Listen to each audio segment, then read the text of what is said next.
Hi, everybody. This is Gad Saad. Hope that your Thursday is coming along nicely.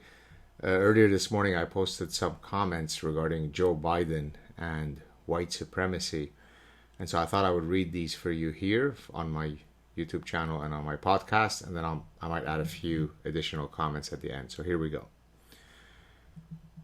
Watching Joe Biden rail against the greatest threat facing the US, namely white supremacy, is truly a form of mind F that is difficult to stomach. It is akin to Biden waking up every day and delivering a speech on the need to stop Hitler from invading the East Coast of the United States and the necessity to ensure that Genghis Khan does not break through the West Coast of the US.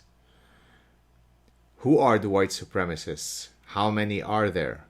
How are they the greatest threat to the US? How are they more dangerous than extremists of the noble faith? Everyone just nods quietly as an extraordinarily false and divisive narrative is promulgated repeatedly by the supposed leader of the free world. He keeps giving a speech that might have been relevant 100 years ago. It is truly astonishing to watch. And then I added, the boogeyman of white supremacy can only exist today in an illusory and imaginary world. Hence, one comes up with concepts such as systemic racism that is otherwise invisible, unconscious bias that is otherwise invisible, non-racism that is a form of racism. It is part and parcel of what I refer to as the homeostasis of victimology in the parasitic mind. It is tearing apart our societies. It is creating division and hatred where none existed. Joe Biden and his gang are parasitized by deeply dangerous idea pathogens. Remember my words. This has nothing to do with political partisanship on my part. I truly don't care about party affiliations. I care about ideas that either allow free and enlightened societies to flourish or not. I see beyond political tribes, beyond us versus them thinking. Please do so as well. So those were my comments that I posted earlier on social media. Let me just add a few additional comments. If Joe Biden were speaking at an oncology conference, he would say, sure, there's all sorts of really dangerous cancers that cause all sorts of ill consequences to human beings, let alone to other animals. But the real cancer is white supremacy. If he were speaking at a blood pressure conference, sure, blood pressure is a silent killer, but what causes the most blood pressure increases? It's the fact that we have to deal with white supremacy. If he were dealing with Iran, he'd say, sure, Iran engages in terrorism, but that's nothing compared to the terrorism of white supremacists. If you were speaking about ISIS, ISIS has done some bad things, but compared to the ongoing systemic erasure of people of color in the United States as promulgated and implemented by white supremacists, ISIS is nothing compared to white supremacists.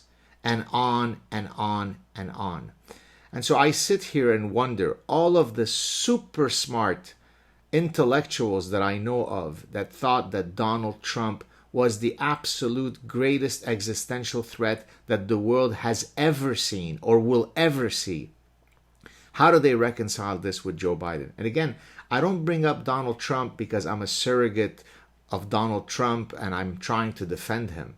Because I'm trying to contextualize the hysteria. I'm trying to contextualize how truly rational people modulate their positions. You don't like Donald Trump because he was brash and obnoxious and vulgar? True. How does he compare in terms of the zeitgeist of the United States, in terms of the values that we all hold dear, if we compare Donald Trump to Joe Biden? Is it a good thing when Joe Biden, every single speech that he delivers deals with systemic racism and white supremacy? It's unbelievable. And again, I say this as someone not only with my personal history in the Middle East, where I saw what systemic bigotry is, but also as someone who is in Canada. So I truly don't have a dog in the fight of the political tribalism of the US. I think about ideas. Is it a good idea for the head of a nation to repeatedly invoke a monster that doesn't exist, and whereby that monster is made up of many, many millions of people in that country. This won't end well. Have a good day, everybody.